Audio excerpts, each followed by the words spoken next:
ጉድን ስማ በረከት ገበሬዋ ከተፈታች ወር ሳይሞላት ዛሬም እንደገና በአዲስ ክስ ተከሳ እስር ቤት ገብታለች። ምን አረገች ይባላል መሰለህ? 5000 ሊትር ናፍጣ ነዳጅ ከባለስልጣናት ጋር ሆና አጭበርብራ ለወርቅ ባለሙያዎች ሸጣለች አሉ። 5000 ሊትር ነዳጅ ማለት ምስል እንደሚገኝበት ታውቃለህ? በፈርቅ በብላክ ስትሰጠው ግማሽ ቢሊዮን ብር በጠራራ ፀሐይ። ግን እሷ ምን ስትል ነበር? ወጣ አሁን ታበርሲሳ የኔ ስም የሚያጠፋው 3000 ብር $3000 ከፍለውት ነው ምናምን ያለች ስትለፈልፍ ነበር። የሆነ አንድ እብድ የሆነ አለ በአማራ ሕዝብ የሚነግድ ስንታየው ቸኮል ምናምን የሚባል አንድ እብድ አለና በሱ ነበረ ስታሰራ የነበረው። ዛሬ ይኸው እስር ቤት ገብታለች። ማንነት ነው ይሄ?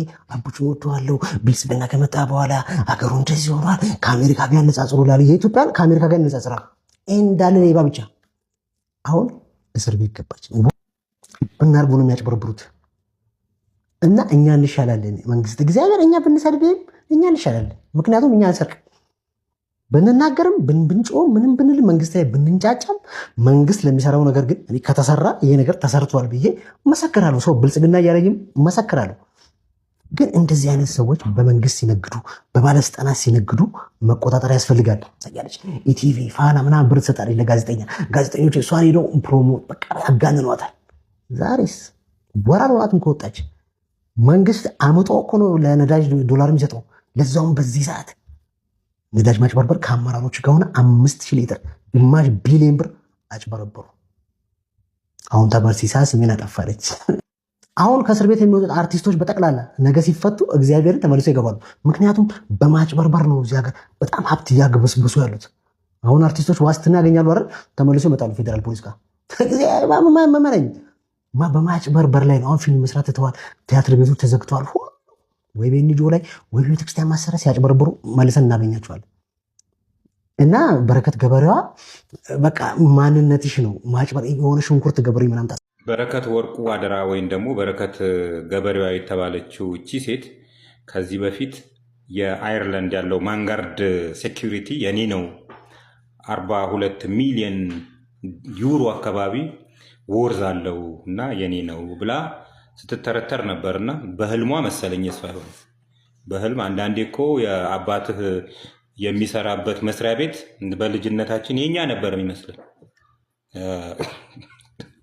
ሜቢ ባሏ አየርላንዳዊ ስለሆነ የእሱ መስሏል ሊሆን ይችላል። እና የህልም ኑሮ የህልም ትርተራ እየተተረተረችልን ነበር። በማስረጃ አስደግፈን ስርዓት ይኑርሽ አንቺ አይደለም ብለናት አደባ ሲዘናት ሁለተኛ እንዳትዋሽ አድርገናት ነበረ። አሁን ደግሞ ተመልሳ መጣ። ሳውዝ ሱዳን፣ ሩዋንዳ፣ አየርላንድ የፈረደበት አየርላንድ አለ፣ ኢትዮጵያ ላይ ያለኝ እርሻ አለና ሌላ ሀገራት ላይ ይኑራት፣ እኔ አያገባኝም ስለሱ። ሀገሬ ላይ ግን መዋሸት አትችይም፣ ህብረተሰቤን መብላት አትችይም። የቻልኩትን ያህል አሳውቃለሁና ያለኝን እርሻ ለአዲስ አበባ ሸማቾች በርካሽ ዋጋ ማከፋፈል ስለምፈልግ አዲስ አበባ ላይ ኤጀንት መሆን የምትፈልጉ ሰዎች እያለች በእንደዚህ አይነት ሁኔታ ብር እየተቀበለቻቸው ነው ያለችው። እንግዲህ አዲስ አበባ ከተማ አስተዳደር በተለያዩ ቦታዎች ተለጣፊ ሱቆችን ሰጥቶኛል፣ ማከፋፈያዎችን። እነዚህን ቦታዎች ያዙና እኔ ከግብርና የማመጣላችሁን ምርቶች ታከፋፍላላችሁ ነው ሀሳቡ። ብሩን ከተቀበለች በኋላ በእንደዚህ አይነት ነው ደብዳቤ የምሰጣቸው። ይሄ እንግዲህ ሲምፕል ደብዳቤ ነው፣ ደረሰኝ ነው መሰጠት ያለበት አይደል? ኢኩቫለንት የሆነ ደረሰኝ። እሷ እንግዲህ በእንደዚህ አይነት ሁኔታ ነው ተቀብላ ጸጥ እያደረገቻቸው ያለችው። አውቃችሁ እናንተ የምትሰጡ ሰዎች 1 ሚሊዮን ብር ስትሰጡ ምንድን ነው ከነሱ መቀበል ያለባችሁ? ደረሰኝ ነው መቀበል ያለባችሁ ወይስ ደብዳቤ ነው መቀበል ያለባችሁ? ይሄን እንዴት ማስተዋል ያቅታችኋል? ብሩን የማትፈልጉት ከሆነ አጠገባችሁ ብዙም ሳትርቁ ብዙ ረዲያን አሉ፣ ለእነሱ አታከፋፍሉ?